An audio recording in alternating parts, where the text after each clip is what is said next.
Ladies and gentlemen, I am here with the TB1-SE portable diesel heater made by Dr. Seuss.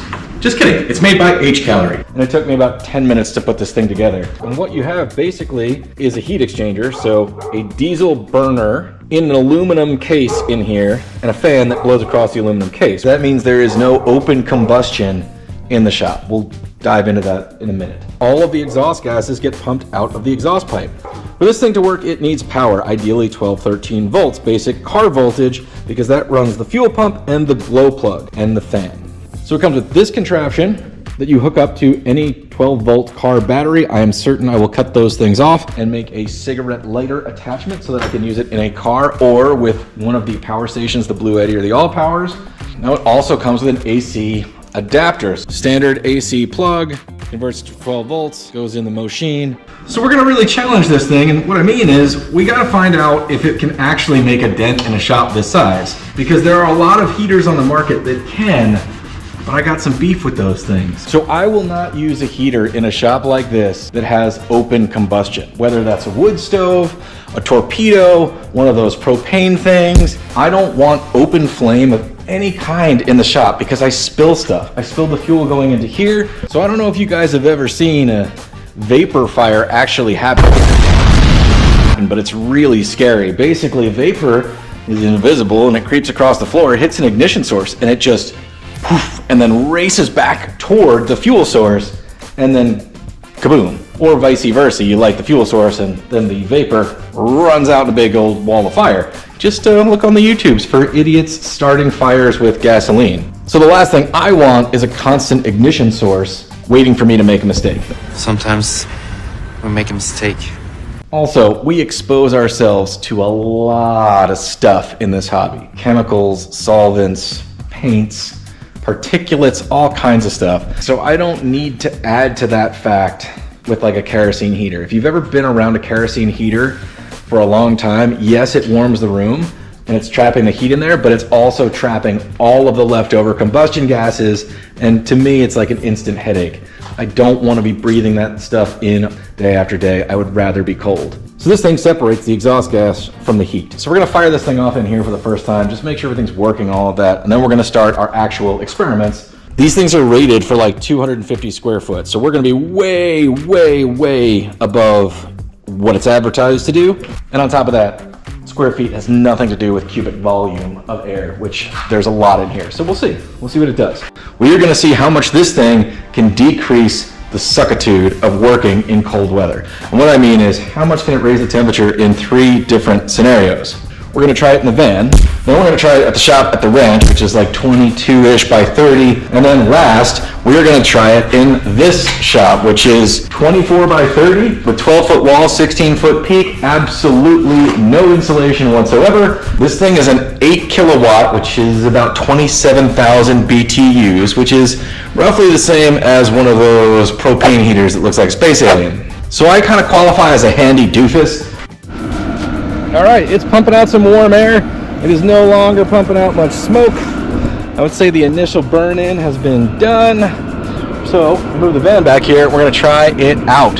We're gonna use the AC 180 from Blue Eddy to power this thing. This thing is totally trashed. Forgive me, my whole life is like this right now. We are currently at like 43 degrees in here. This is the thermometer we'll use for all of our experiments. I think the best thing I can do is just leave the door cracked. It was like 28 when I woke up this morning. It's closer to 40 now. So let's just see how this thing does. So we're just gonna let it crack like that. These things, as far as I understand, they were designed many, many, many years ago and have been heating truck cabs for a long, long, long time. Big rigs. I think the technology is tried and true, and it's kept truckers from dying from asphyxiation from carbon monoxide and stuff in their cabs. But if I were gonna camp in here, I would definitely put in a carbon dioxide meter just in case. So I've got it running on full blast in here.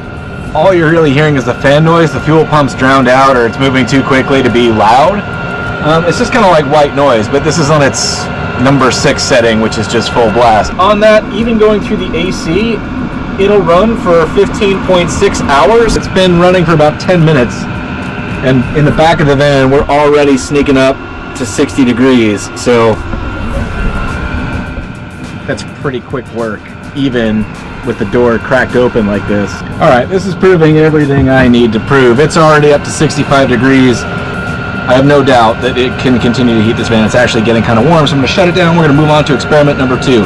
Check, it worked. All right, so here we are with test number 2. This thing's got, I don't know, a quarter tank of fuel, but it's still totally manageable to carry around. So I do think it is legitimately portable. Maybe not quite so much as the website would make you believe. None of the edges of the roof are sealed. There's no insulation whatsoever. It's not an ideal situation, and it's not the most efficient situation, but it's really where we are.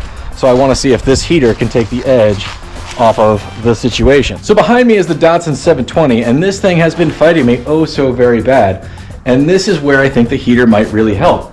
I'm spending hours and hours and hours that are not very fruitful trying to diagnose this.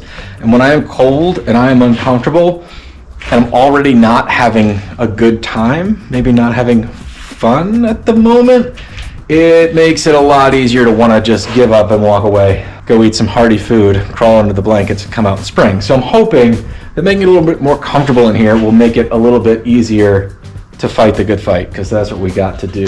All right, so currently in the shop, right where I stand to work, it's about 48 degrees. Gone ahead and jammed this thing in the fastest way I could get it, which is shoving the exhaust under the door. Granted, it doesn't promise to turn your drafty shop into a sauna. However, I currently have a drafty shop, and my priority is not to insulate it right now. Like, I'd like to at some point, but we all have our priorities in our lives. But I do need to get this thing moving, literally, and not freezing while I do it would be a lot more pleasant. So I want to see what kind of dent this thing can make in a situation like this, because if it can make a dent in here, roughly 500 square foot shop, 9-10 foot walls, no insulation, metal roof, well, if you have anything better than that, well, it's only going to do better for you. All sorts of models of these are being shown all over YouTube, and a lot of people are building really cool heat banks to collect the exhaust heat out of old radiators or sandbanks or whatever, and all that's really cool. Maybe one day for a more permanent install, but right now I'm trying to test it as it's like portable out of the box kind of scenario. So it is cooking away. Holding your hand, it's like, I mean, it's very hot. The question is, how much volume of air can it do, and how bad is this place leaking, and can it make a difference? That's the question. So this thing has been running for 2 hours, 52, 54 degrees in here. It's currently 46 degrees outside, and we are no longer in direct sunlight. In fact, the sun is going way down. It's about 4:20, 4:30. So it is definitely keeping up with the draftiness and beating it just a little bit. So I'm pretty impressed. I mean, you can see how much the garage door is open. There's light leaks pretty much everywhere. If I'm being honest, it's a little better than I expected. Again, fuel consumption is not my greatest concern here, because its efficiency is only based on the efficiency of the space you're trying to heat, right? And this is not. So the question in my mind was, would it make a difference? Like, would it actually help? And the answer is yes.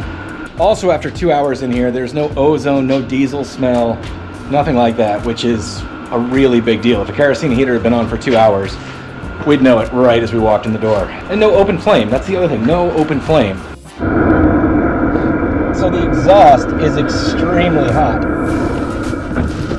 So there is a ton of energy coming out of the exhaust that if you could recapture in some way through a heat bank or run it through a radiator, there's a lot of energy to recapture there. But still, right now it's working and the portability is pretty great. So, all right, gang, the sun is going down here, and this is a standard Carolina carports metal building, 24 by 30, 12-foot wall, 16-foot peak. The temperature is plummeting as the sun goes down. I think the low's in the upper 20s tonight. So we're gonna take this thing, set it up, just gonna let it run for a few hours and see if it can take the edge off this situation. So hopefully I didn't break my cheap thermometer by moving it all around. This one's showing 50.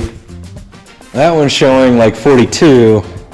So unfortunately, my best setup for this, to continue to treat it like a temporary solution, is just vent it out from under the garage door, which again creates another hole in this building. So I'm gonna do the same thing I did in the other garage, just turn it on full blast. We'll just check on it periodically. All right, a couple minutes later, she's all warmed up. Heat exchanger is around 375 degrees already. and it's putting out some pretty warm air. I think it's just a matter of whether or not this thing can heat enough air fast enough to keep the air that's already coming in and the cooling effect of the metal that's being touched by the freezing cold air outside. And I don't really know if it can. All right, we're about 2.5 hours in. It's 36 degrees outside.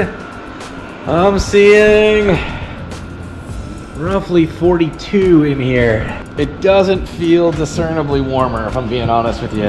Plenty warm right in front of it, but it's not really taking the edge off.